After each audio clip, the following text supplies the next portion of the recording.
देखिए, आज पढ़ेंगे अंध महासागर की धाराएं या अटलांटिक महासागर की धाराएं कह सकते हैं। अटलांटिक महासागर की जो धाराएं हैं उनको दो भागों में बांटा गया है। धाराओं का अर्थ पहले पढ़ चुके हैं। धाराएं किसको कहते हैं? यानी कि एक निश्चित दिशा में, निश्चित गति से और निश्चित क्षेत्र में जो बहने वाला जल है उसको कहते हैं धाराएं। धाराएं दो प्रकार की होती हैं, ठंडी धाराएं और गर्म जल की धाराएं। तो इस तरह से इन धाराओं को भी दो भागों में बांटा जा सकता है, जिसमें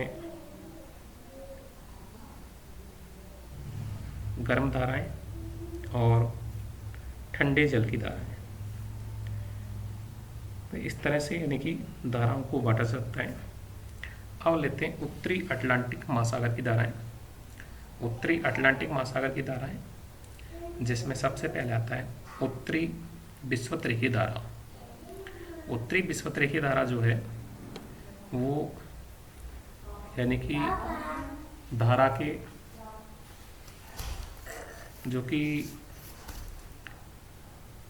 उत्तरी विषुवत-रेखीय धारा पूरब से पश्चिम की ओर प्रवाहित होती है और ये गर्म जल की धारा के रूप में प्रवाहित होती है, जो कि दक्षिणी अमेरिका की तट तक जल लेकर के जाती है और वहाँ जाकर के दो भागों में बढ़ जाती है, जिसका कुछ जल खाड़ी की धारा के रूप में प्रवाहित होता है और खाड़ी की धारा के रूप में प्रवाहित होकर के ये मैक्सिको की खाड़ी में बहती है और इसका कुछ जो जल है वो सीधे ही आगे बढ़ जाता है, जो कि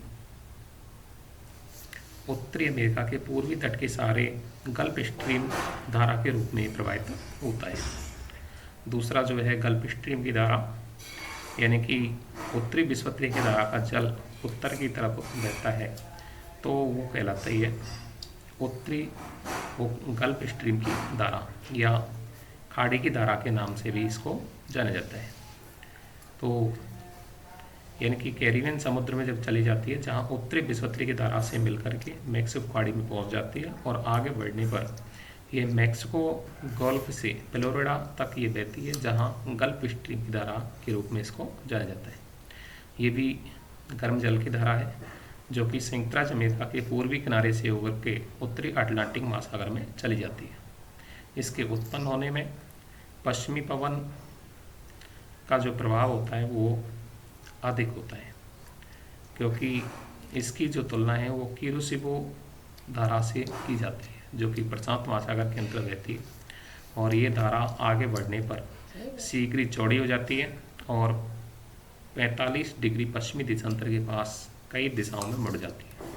इसका नाम उत्तरी अटलांटिक ड्रिफ्ट पड़ता है। उत्तर वाली शाखा आइसलैंड की उत्तर पूर्व वाली शाखा ब्रिटिश द्वीप के उत्तर की ओर या नॉर्वे के पश्चिम से होते हुए स्पिट्सबर्गन की तरफ ये पूर्व में चली जाती है और ये शाखा स्पेन पुर्तगाल की ओर चली जाती है। फिर उत्तरी अटलांटिक प्रवाह जो है, उत्तरी अटलांटिक प्रवाह ये गर्म रहता है और स्पेन पुर्तगाल के पास में पहुँच करके व्यापारिक पवनों के प्रभाव में आकर के ये शाखा दक्षिण पश्चिम की ओर मुड़ जाती है। कैनरी द्वीप और उत्तरी पश्चिमी अफ्रीका तट से होते हुए उत्तरी विषुवत-रेखीय धारा में मिल जाती है। अफ्रीका के तट पर ये कनारी धारा कहलाती है और ये ठंडे जल की धारा के रूप में प्रवाहित होती है। उत्तरी विषुवत-रेखीय धारा को ही अटलांटिक महासागर में चलने वाली विषुवत क्षेत्र नहीं मिलता और ये पश्चिम की ओर चलती हुई पश्चिमी द्वीप समूह के पास में उत्तर की ओर मुड़ जाती है। इस प्रकार अटलांटिक महासागर में एक शांत क्षेत्र मिलता है, जिसके चारों ओर चक्कर काटती हुई जलधाराएं चलती रहती हैं। उत्तरी और दक्षिणी विषुवत-रेखीय धाराओं के बीच में इन दोनों धाराओं का जो कुछ जल है वो वापस पूरब की ओर मुड़ जाता है, जो कि विषुवत-रेखीय धारा के रूप में जाना जाता है, जिसे अटलांटिक महासागर की विषुवत-रेखीय धारा के रूप में जाना जाता है। उत्तरी अटलांटिक के उत्तरी भाग में ध्रुवीय क्षेत्रों से दो ठंडी धाराएं आती हैं। एक बैफिन की खाड़ी की धारा कहलाती है और दूसरी लेब्राडोर लेब्राडोर सागर के अंतर जो है वो ग्रीनलैंड और यानी कि ग्रीनलैंड के पश्चिमी तट पर ये लेब्राडोर धारा के रूप में प्रवाहित होती है, जो कि लेब्राडोर धारा के रूप में प्रवाहित होती है। न्यूफाउंडलैंड के पूर्वी तट की तरफ ये दूसरी ग्रीनलैंड के पूर्वी तट से होती हुई दक्षिण की ओर होती है, जिन्हें क्रम से लेब्राडोर जलधारा या ग्रीनलैंड धारा के नाम से जाना जाता है। लेब्राडोर जलधारा है जो कि दक्षिण के अंतरिक्ष तक आते आते समाप्त हो जाती है, और ग्रीनलैंड जलधारा में हिमशिलाएं चली आती हैं जो कि जल पोतों के लिए खतरा उत्पन्न कर देती है। इस तरह से अंध महासागर की जो धाराएं हैं वो प्रवाहित होती हैं। गल्फ स्ट्रीम की धारा का जो तापमान है वो लगभग 28 डिग्री सेंटीग्रेड होता है, और ये जो धारा है ये 5 किलोमीटर प्रति घंटे की रफ्तार से चलती है, और 45 पश्चिमी देशांतर के निकट इसकी चौड़ाई बहुत अधिक हो जाती है, जहाँ ये प्रवाह का रूप ले लेती है। कनारी की धारा है जो कि उत्तरी अटलांटिक प्रवाह स्पेन के निकट 2 शाखाओं में बढ़ जाता है। एक शाखा उत्तर की ओर चली जाती है और दूसरी शाखा दक्षिण की ओर मुड़कर के स्पेन, पुर्तगाल और अफ्रीका के पश्चिमी तट के सहारे ये बहती है। ये कनारी द्वीप के पास जाकर के निकलती है, अतः इसका नाम कनारी धारा पड़ जाता है। ये सनमार्गी पवनों के प्रभाव में आ जाने से ये धारा पुनः विषुवतीय की धारा के साथ विलीन हो जाती है। लेब्राडोर की ठंडी धारा जो है वो ग्रीनलैंड के पश्चिमी तट पर बेपिन की खाड़ी से निकल करके लेब्राडोर पठार के सहारे बहती हुई न्यूफाउंडलैंड गल्फ स्ट्रीम में मिल जाती है, और ये धारा सागरों से आने के कारण होती है। अब आता है दक्षिणी अटलांटिक महासागर की धाराएं, जिसमें दक्षिणी विषुवतीय की धारा। दक्षिणी विषुवतीय की धारा जो है वो पूर्वी सनमार्गी हवाओं के प्रभाव के कारण पश्चिमी अफ्रीका से प्रारंभ होकर के दक्षिणी अमेरिका की पूर्व तक बहती है। सेंट रॉक्स द्वीप से टकराने के बाद ये 2 भागों में बढ़ जाती है। प्रथम शाखा उत्तरी विषुवतीय की धारा मिल जाती है तथा दूसरी ब्राज़ील तट के सहारे गुजरती हुई आगे बढ़ जाती है। ब्राज़ील की गर्म धाराएं जो कि दक्षिणी विषुवतीय की धारा और दक्षिणी अमेरिका के सेंट रॉक द्वीप में टकराकर 2 शाखाओं में विभक्त हो जाती है। इसकी एक शाखा तट के सहारे उत्तर की ओर चली जाती है, दूसरी ब्राज़ील धारा कहलाती है, जो कि आगे चल करके खाड़ी की धारा मिल जाती है, और दूसरी धारा ब्राज़ील तट के सहारे दक्षिण की ओर चली जाती है। तो इस तरह से ये ब्राज़ील की धारा कहलाती है। आगे चल करके दक्षिणी 40 डिग्री दक्षिणी अक्षांश के समीप फॉकलैंड की धारा से टकराती है, और ये दक्षिणी अंध महासागर प्रवाह के रूप में बहने लगती है।